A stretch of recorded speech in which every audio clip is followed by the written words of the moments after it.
Morning and welcome back. We are here with the Shoshin Kendo Dojo, the only Kendo Dojo in Trinidad and Tobago at this point, started by Eddy DeVries, and Gerard has just been getting into the sport. What are you allowed to do at this point? Fortunately, as a beginner, you don't hit much. You do more hitting, which is, good if you're interested in that kind of thing.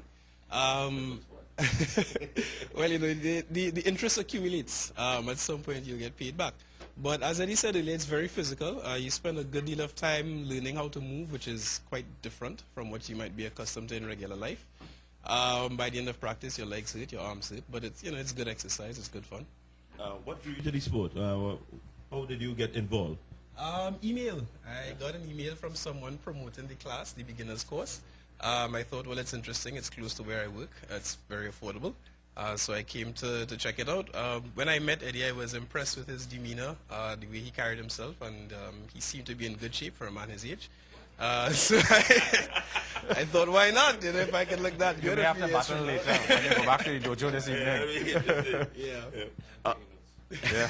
All right, well, tell us now your experiences as a beginner, other than the hitting and so forth. What has it done for you personally? I am much fitter than I was 2 months ago when I started the course. It's really quite a good workout, better than lifting weights, I find. It's also very, it's combat. You get the attitude and the approach is that you're getting ready to get into a fight with someone. But at the same time, it makes you calmer. You're not quite as flustered when strange things happen compared to getting hit with a stick. The other things that happen in life don't seem to be as worrisome or troublesome anymore. Yeah, and there is, when you talk about Kendo, it seems to inculcate that discipline, the discipline of the human character. At least that is part of the philosophy behind it. Eddy, is it very much a disciplined sport in that sense of going through these rituals in terms of making yourself focused and disciplined? Yeah, exactly. And exactly as you mentioned, the combat scenario that we've demonstrated puts somebody under a lot of potential stress. Especially beginners. So in that context, yeah, you need to be cool under pressure, and one way to develop that is to go through your ritual, to go through your discipline, and I mean, there's an element of security as well. We need to be careful. We need to watch out how we run around the dojo. So there needs to be some degree of control and discipline, obviously.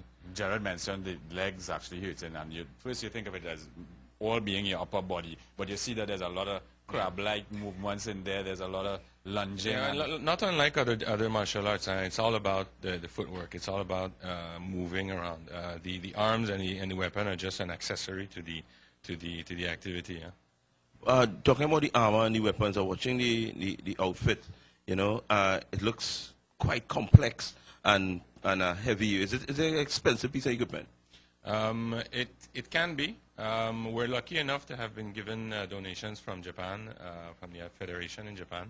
So as far as expenses for beginners for a good number of months and years, they don't have to spend much money.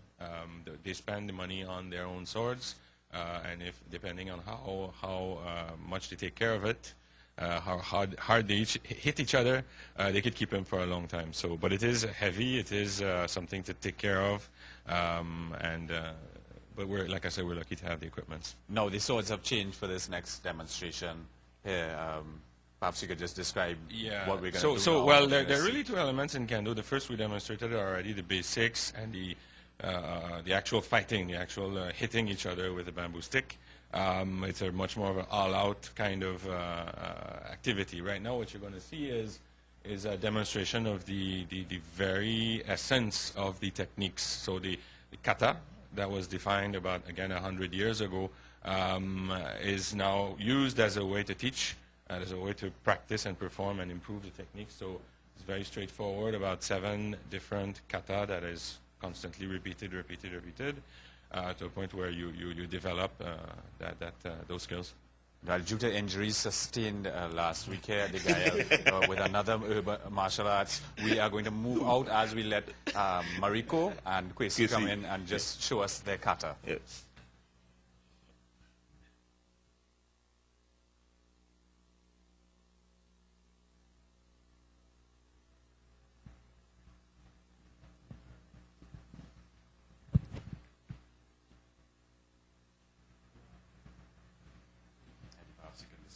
what is happening there? Well, so like we talked about ritual before. This is really just the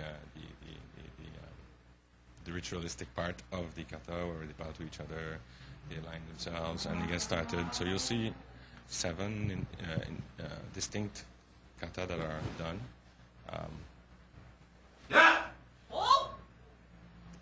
Very simple, very short.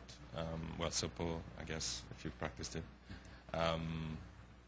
So that was the first one that showed Kwesi basically initiating the attack. And typically the initiator, the one who begins, the one who... It's like in real life. The one who starts the argument usually is going to lose, right? Right. So, and that's what's happening right now. Kwesi attacking, missing, and Mariko who counterattacks. And so those are all predefined techniques. There's no space there for interpretation. Whether you do this in Trinidad or you do this in the States or in Europe or in Japan, it's exactly the same technique.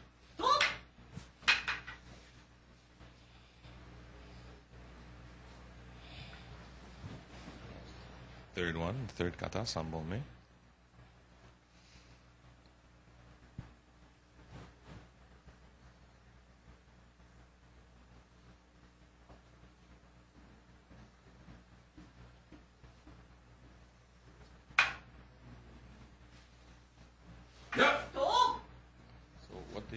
What they're showing here, Mariko, is fairly advanced.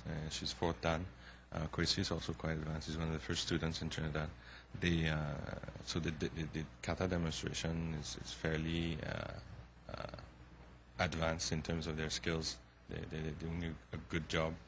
But they're really displaying, at their level, they're really displaying control, really very great amount of attention to the details, attention to the technique. Tell us about the foot movement. I'm watching it. I see it's very like almost choreographed. It's like the same thing. Well, in this case, yeah, like I said, it's a predefined set of techniques. So it's like a little bit like dancing, really.